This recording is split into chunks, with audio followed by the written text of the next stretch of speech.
बहुत ज्यादा है जो ओपेक का हिस्सा है, यानी वो देश जिनमें तेल बहुत ज्यादा है और जो तेल का निर्यात करते हैं, organisation of petroleum exporting countries, जिसको शॉर्ट में ओपेक कहा जाता है।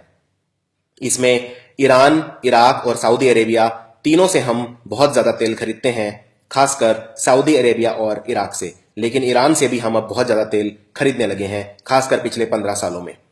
ये जो तेल है ये जहाजों में भरकर इस एरिया से आता है। मैं इस एरिया को यहां पर दिखा देता हूं। ये है वो एरिया, हालांकि मैं इसको बाद में बड़ा करके भी दिखाऊंगा। और ये तेल के जहाज इस समुद्र से यहां ये रास्ता लेकर भारत में गुजरात और महाराष्ट्र पहुंचते हैं।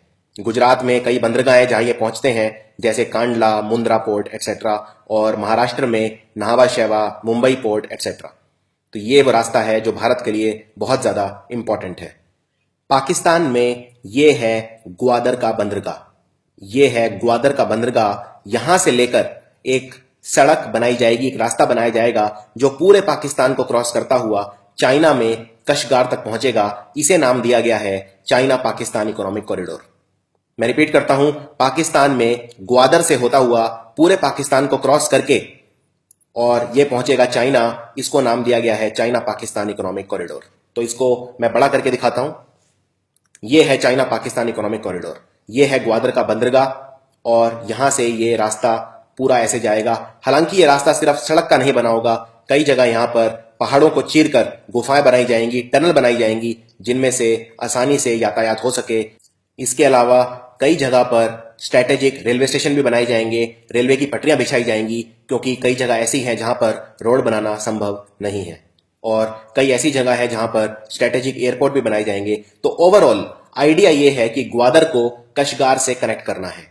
जहां पर रेल संभव हो वहां रेल बनाइए, जहां पर एयरपोर्ट संभव हो वहां एयरपोर्ट, जहां पर रोड संभव हो वहां पर रोड। तो टोटल इस सबको मिला के बोलते हैं China Pakistan economic corridor. Gwadar से लेकर कशगार तक ये बलूचिस्तान से होकर गुजरेगा, फिर पाकिस्तान का जो पंजाब एरिया का कुछ हिस्सा है उससे होकर गुजरेगा, फिर फेडरली एडमिनिस्ट्रेड ट्राइबल एरिया यानी फाटा से होकर को टच करेगा और उसके बाद गिलगिट बल्टिस्तान एरिया से होकर ये आगे जाएगा। ये जो गिलगिट बल्टिस्तान का एरिया है इसे कहते हैं पाकिस्तान ऑक्यूपाइड कश्मीर। पाकिस्तान इसे आजाद कश्मीर कहता है और भारत इसे पाकिस्तान ऑक्यूपाइड कश्मीर कहता है। इसकी राजधानी है मुजफ्फराबाद और उसके बाद ये एंटर करेगा चाइना में, कशगार तक ये जाएगा। तो जैसा मैंने बताया ये पहाड़ी रास्ता है, यहां पर रोड बनाए जाएंगे, खूबसूरत रोड, लेकिन हर जगह रोड बनाना संभव नहीं होगा। इसलिए कई जगह पहाड़ों के अंदर गुफाएं बनाई जाएंगी, रेलवे स्टेशन बनाए जाएंगे या फिर कई जगह एयरपोर्ट भी बनाए जाएंगे। अब ये जो एरिया है ये इतना इंपॉर्टेंट क्यों है? जैसा मैंने बताया ये मिडल ईस्ट का जो एरिया है, मैं इसे बड़ा करके दिखा रहा हूं। ये वो देश हैं जिनमें पेट्रोल बहुत ज्यादा होता है, ईरान, इराक और सऊदी अरेबिया। दुनिया में सबसे ज्यादा पेट्रोल है सऊदी अरेबिया के पास। इन देशों को हम कहते हैं ओपेक। ये वो देश हैं जो तेल का निर्यात करते हैं, organisation for petroleum exporting countries यानी ओपेक। अब तेल के जो जहाज हैं वो गल्फ से होकर यहां ये समुद्र से होकर ऐसे आते हैं और क्रॉस करते हुए फिर ये अरब सागर की तरफ आते हैं। ये जो घुमावदार एरिया है इसे बोलते हैं स्ट्रेट ऑफ हॉर्मुज। यहां से दुनिया का लगभग 1/3 ऑयल, 1/3 तेल इस एरिया से पास होता है। जहाज लेकर जाते हैं दुनिया का 1/3 तेल, यानी इस एरिया को जो कंट्रोल करेगा वो दुनिया की लगभग 1/3 ऑयल की सप्लाई कंट्रोल कर सकता है। इस एरिया से जो तेल के जहाज हैं वो भारत आते हैं, बंबई और गुजरात, जैसा मैं बता चुका हूं, और पाकिस्तान भी जाते हैं। पाकिस्तान का ये जो पोर्ट है इसे बोलते हैं ग्वादर। पाकिस्तान का ये पोर्ट है ग्वादर पोर्ट। यहां पर पाकिस्तान अपना जो तेल खरीदता है वो ग्वादर पोर्ट के थ्रू खरीदता है इन देशों से, ईरान, इराक और सऊदी अरब से। तो ये आपको याद रखना है, ग्वादर पोर्ट पाकिस्तान के लिए बहुत ज्यादा इंपॉर्टेंट है। लेकिन चाइना इतना क्यों ग्वादर पोर्ट को पसंद कर रहा है, ग्वादर पोर्ट से कनेक्शन चाहता है पूरे पाकिस्तान को लेकर? आइए इस पर थोड़ा सा प्रकाश डालते हैं। चाइना ये 3000 किलोमीटर लंबा सीपैक यानी चाइना पाकिस्तान इकोनॉमिक कॉरिडोर बनाना चाहता है जो ग्वादर को कनेक्ट करेगा काशगार से। जो काशगार है ये चाइना के अंदर है, जो जिनजियांग प्रोविंस के अंदर पड़ता है। जिनजियांग चाइना का हिस्सा है जहां पर कशगार है। 3000 किलोमीटर लंबा पोर्ट, इसको बनाने की जो लागत है वो है लगभग $46 बिलियन। $46 बिलियन इन्वेस्टमेंट करके बनाएगा चाइना सीपैक। चाइना इसे क्यों बनाना चाहता है? इसको समझने के लिए बहुत इंपॉर्टेंट है कि हम दुनिया की का जो भूगोल है, जो ज्योग्राफी है, उसे समझें। तो आइए इस पे नजर डालते हैं। ये जो गुलाबी कलर में आप देख रहे हैं, ये है पूरा चाइना यहां तक। इसके बाद ये गुलाबी रंग का है पाकिस्तान। अब अगर चाइना को तेल खरीदना है, चाइना भी अपना मैक्सिमम तेल इन्हीं देशों से खरीदता है जिनसे भारत खरीदता है, जैसे सऊदी अरब, इराक, ईरान एक्सेट्रा। चाइना को अगर तेल खरीदना है तो जो रास्ता है वो बहुत लंबा पड़ता है। ये रास्ता ऐसे है, यहां से गल्फ से होते हुए स्ट्रेट ऑफ हॉर्मुज, उसके बाद अरेबियन सी के बाद इंडियन ओशियन, उसके बाद ये स्ट्रेट ऑफ मलक्का, और यहां से ये होते हुए साउथ चाइना सी को क्रॉस करते हुए हांगकांग पहुंचता है तेल, या फिर चाइना में और आगे शंघाई पहुंचता है, या फिर और आगे जहाज आते हैं तियानजिन पोर्ट तक। तो आप ये रास्ता देख रहे हैं कितना लंबा है। यहां से ये जो रास्ता है ये इतना लंबा है, और ये चाइना के पूर्व में जाता है, यानी ईस्ट। अगर मैं चाइना को डिवाइड कर दूं तो चाइना का ये है ईस्ट वाला पार्ट, पूर्वी पार्ट, और ये है पश्चिमी पार्ट। चाइना का जो पश्चिमी पार्ट है, यहां पर चाइना की सिर्फ 6% आबादी रहती है, और चाइना के पूर्वी पार्ट में 94% पॉपुलेशन रहती है चाइना की। तो यानी कि चाइना को जो तेल चाहिए, पहली बात तो वो चाहिए ईस्टर्न पार्ट में, क्योंकि 94% पॉपुलेशन यहां रहती है, और दूसरा ईस्टर्न पार्ट में तेल आना ही पड़ेगा, क्योंकि वेस्टर्न पार्ट तक कोई समुद्री रास्ता है ही नहीं। इसको थोड़ा सा और डिटेल में देखते हैं। ये वो रास्ता है जब इंडिया को क्रॉस कर चुका है, यानी इंडियन ओशियन को क्रॉस कर चुका है, और इसके बाद जो जहाज आते हैं वो इस एरिया में आते हैं। इसे बोलते हैं स्ट्रेट ऑफ मलक्का। ये आप नीचे देख रहे हैं इंडोनेशिया। ये हजारों टापू हैं जिन्हें मिला के बोलते हैं इंडोनेशिया।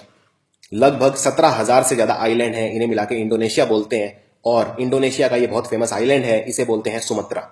सुमत्रा आइलैंड के ऊपर ये जो घुमावदार एरिया है, इसे बोलते हैं straight of Malacca. MALLACCA, Malacca. ये मलक्का एरिया मलेशिया और इंडोनेशिया के बीच में से होके जाता है, और फिर ये जाता है इस समुद्र में जिसको बोलते हैं साउथ चाइना सी। साउथ चाइना सी को क्रॉस करते हुए ये जहाज पहुंचते हैं चाइना में हांगकांग, या फिर ऊपर की तरफ चाइना के ईस्टर्न प्रोविंसेस के अंदर। तो ये है पूरा रास्ता। अब ये रास्ता साउथ चाइना सी से होके गुजरेगा, कोई और रूट नहीं है, और साउथ चाइना सी में बहुत ज्यादा प्रॉब्लम चल रहे हैं। तो देखते हैं साउथ चाइना सी में क्या प्रॉब्लम चल रहे हैं। इससे पहले मैं साउथ चाइना सी के बारे में बताऊं, जैसा मैंने बताया ये चाइना है, पूरा चाइना है। अगर मैं चाइना को डिवाइड कर दूं दो हिस्सों में, ये एक लाइन है जो चाइना में टैंग चोंग से लेकर आहुई तक जाती है। इस लाइन को बोलते हैं हु हुआन योंग लाइन, और ये है चाइना का पश्चिमी हिस्सा, वेस्ट, और ये है ईस्ट। तो इस लाइन को अगर मैं देखूं तो इसके ईस्ट में, यानी इस एरिया में चाइना की 94% आबादी रहती है, और चाइना का इतना बड़ा हिस्सा, यानी 50% से भी ज्यादा हिस्सा ऐसा है जहां पे चाइना की सिर्फ 6% पॉपुलेशन रहती है। ये है वेस्टर्न चाइना, जिसमें पड़ता है जिनजियांग प्रोविंस, और जो मैंने बताया था काशगार, तो काशगार जिनजियांग प्रोविंस के अंदर आता है। एक और बात, अगर मान लीजिए एक हाइपोथेटिकल सिचुएशन ले लेते हैं कि अगर भारत और चाइना का युद्ध होता है कल, तो चाइना को अपनी जो आर्मी है वो ईस्ट से वेस्ट लाने में भी बहुत समय लगेगा। मैं अभी एक भारत के एक आर्मी मैन से बात कर रहा था, तो उन्होंने मुझे बताया कि चाइना को अपने ईस्ट से वेस्ट तक अपनी आर्मी लाने में बहुत ही लंबा एरिया ट्रेवल करना पड़ेगा, और ये जो रास्ता है ये समतल नहीं है, यहां पर भी बहुत सारे पहाड़, डेजर्ट, ये वाला एरिया है जिनजियांग, ये बिल्कुल भी डेवलप नहीं है, ये अर्बन एरिया नहीं है। 6% पॉपुलेशन चाइना की रहती है सिर्फ इतने बड़े एरिया के अंदर। इसी से आप अंदाजा लगा सकते हैं कि ये एरिया किस तरह का है। अब मैं आपको बताता हूं कि साउथ चाइना सी में क्या समस्या चल रही है और चाइना इतना परेशान क्यों है। इसके लिए अगेन दुनिया का मैप देखेंगे, तो जैसा मैंने बताया जहाज चले यहां से, ये नीचे आए अरब सागर, फिर इंडियन ओशियन, और उसके बाद ये ऊपर की तरफ गए, फिर मलेशिया और इंडोनेशिया के बीच में से ये गए, और फिर गए इस एरिया में जिसको बोलते हैं साउथ चाइना सी। उसके बाद ये पहुंचे चाइना या फिर साउथ कोरिया और जापान। ये है साउथ चाइना का एरिया। ध्यान से देखिए इस एरिया को, very very important. South China Sea में इसके जो बाउंड्री पे, बॉर्डर पे जो कंट्री हैं वो कौन कौन से हैं। ऊपर चाइना है, इधर है वियतनाम, फिर इधर है फिलीपींस, नीचे है मलेशिया और इंडोनेशिया, और इस तरफ है ताइवान। ताइवान एक अलग देश है जिसकी राजधानी ताइपी है, और बीच में पड़ता है ये विशाल महासागर जिसे बोलते हैं साउथ चाइना सी। साउथ चाइना सी के अंदर ये आप टापू देख सकते हैं। ये वाले जो आइलैंड हैं इन्हें बोलते हैं पैरासेल, PARACEL। इसके नीचे हैं Spratlys, Spratlys, very very important. और तीसरे हैं Scarborough island, Scarborough island shoal, Scarborough shoal island, जो कि फिलीपींस के नजदीक है। ये फिलीपींस के नजदीक है स्कारबोरो शोआल। तो ये कई आइलैंड हैं साउथ चाइना सी के अंदर। तो देखते हैं क्या समस्या चल रही है। मुख्य समस्या ये है, साउथ चाइना सी पे हर कंट्री अपना कब्जा जमाना चाहता है। फिलीपींस भी, वियतनाम भी, ताइवान भी कुछ हिस्सा चाहता है, मलेशिया, इंडोनेशिया भी कुछ हिस्सा चाहते हैं। साउथ चाइना सी के जो ये टापू हैं, इन पे हर कोई अपना आधिपत्य जमाना चाहता है। और क्यों? क्योंकि साउथ चाइना सी खनिज का भंडार है, मिनरल्स का भंडार है। और दूसरी बात, साउथ चाइना सी पर जो कब्जा करेगा, वो जो पूरा ट्रेड का रास्ता है, क्योंकि एक ही रास्ता है, चाइना, जापान, साउथ कोरिया, तो साउथ चाइना सी को जो कंट्रोल करेगा, वो बहुत ज्यादा कमर्शियल एक्टिविटी को कंट्रोल करेगा। देखते हैं कैसे। पहले इसका थोड़ा इतिहास जानते हैं साउथ चाइना सी का। जिया और हन, ये चाइना में राजवंश थे जो राज करते थे। और चाइना कहता है कि 2000 से 4000 साल पहले जब ये राज करते थे, तब साउथ चाइना सी पर भी ये वंश राज किया करते थे। 9 डैश लाइन चाइना ने एक बनाई हुई है। इस डायग्राम को आप ध्यान से देखिए, इसमें मैंने रेड कलर के ये 9 मार्क बनाए हुए हैं। 1 2 3 4 5 6 7 8 9, इसे बोलते हैं 9 डैश लाइन।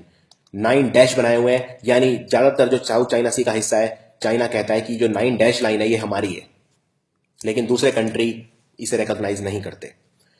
यूएन क्लॉज, यानी संयुक्त राष्ट्र संघ ने साउथ चाइना सी का मुद्दा सुलझाने की कोशिश की एक बार।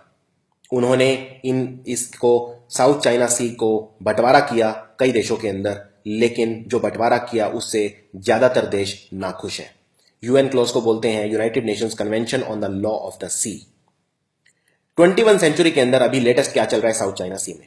ये एक बहुत इंपॉर्टेंट ट्रेड रूट बन चुका है। सारे जो जहाज हैं वो तेल लेकर इसी रास्ते से जाते हैं, इसीलिए हर देश साउथ चाइना सी को अपने अंदर मिलाना चाहता है। आर्ग्यूमेंट जो है साउथ चाइना सी में वो किस बारे में है? सबसे पहला, जो 9 डैश लाइन है, चाइना कहता है कि ये हमारी है। 9 डैश लाइन के अंदर समुद्र का जितना भाग है वो हमारा है, लेकिन कोई भी देश इसे नहीं मानता। दूसरा, जो मुख्य 2 टापू हैं, एक है स्पार्टले और दूसरा है पैरासेल, जो मैं आपको डायग्राम में दिखा चुका हूं। ये बहुत ही इंपॉर्टेंट है और ज्यादातर कंट्रीज इन्हीं 2 को लेकर लड़ रहे हैं। तो देखते हैं इनके बीच में क्या लड़ाई हो रही है।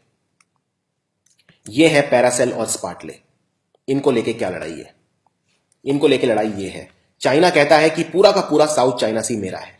इसकी डिमांड बिल्कुल क्लियर है। चाइना कहता है इसका नाम ही है साउथ चाइना सी, यानी कि चाइना का है। यही चाइना ने क्लेम किया जब फिलीपींस ने केस कर दिया था चाइना के ऊपर।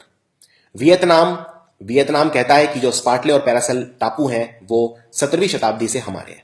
फिलीपींस कहता है कि जो स्कारबोरो शोआल आइलैंड है वो हमारे हैं, क्योंकि वो हमारे बिल्कुल पास है। फिलीपींस चाइना की मनमानी से परेशान हो गया था। उसने अंतर्राष्ट्रीय अदालत का दरवाजा खटखटाया, इंटरनेशनल कोर्ट ऑफ जस्टिस, जिसका हेडक्वार्टर है हॉलैंड के अंदर एक जगह है जिसको बोलते हैं हाग। तो इंटरनेशनल कोर्ट ऑफ जस्टिस है नेदरलैंड या हॉलैंड में, हाग के अंदर। फिलीपींस ने इसका दरवाजा खटखटाया अदालत का, और इस अदालत ने चाइना को पीछे हटने को कहा। उन्होंने कहा कि साउथ चाइना सी पर आपका सिर्फ हिस्टोरिकल जो क्लेम है, जो आप कहते हैं कि हमने 9 डैश लाइन बनाई हुई है, उस पर कोई अधिकार नहीं है। फिलीपींस ये केस जीत गया। उसके बाद मलेशिया भी इसमें बहुत सारा हिस्सा साउथ चाइना सी में अपना क्लेम करता है, खासकर स्पार्टले ग्रुप का, क्योंकि जो स्पार्टले के टापू हैं वो मलेशिया से थोड़ा सा पास है। और ब्रुनई, एक छोटा सा देश है ब्रुनई, वो भी साउथ चाइना सी में अपना थोड़ा सा हिस्सा मांगता है। यानी चारों तरफ साउथ चाइना सी ऐसे देशों से घिरा हुआ है जो चाइना का जो डोमिनेशन है साउथ चाइना सी में, उसे कंटेस्ट करते हैं, उसे नहीं मानते। अब साउथ चाइना सी में क्या चल रहा है? वियतनाम, ताइवान और फिलीपींस, इन्होंने जो साउथ चाइना सी के अंदर टापू हैं उन पे थोड़ा थोड़ा कंस्ट्रक्शन स्टार्ट कर दिया है, अपनी सेनाएं यहां पर लगा दी हैं। और चाइना ने पिछले खासकर 18 महीनों के अंदर बहुत सारी कंस्ट्रक्शन यहां पे की है। इनफैक्ट चाइना कुछ आर्टिफिशियल टापू भी यहां पर बना रहा है, जिससे जो समुद्र का इकोसिस्टम है, जो वहां के वनस्पति और जानवर हैं, वो डिस्ट्रॉय हो रहा है इकोसिस्टम, और ये एक और एनवायरमेंटल कंसर्न है। चाइना ने भी अपनी बहुत सारी मिलिट्री साउथ चाइना सी के अंदर लगा रखी है। खासकर चाइना ने अपनी जो नेवी है, जो जल सेना है, वो लगा रखी है। अब चाइना साउथ चाइना सी पर आधिपत्य क्यों जमाना चाहता है? चाइना क्यों चाहता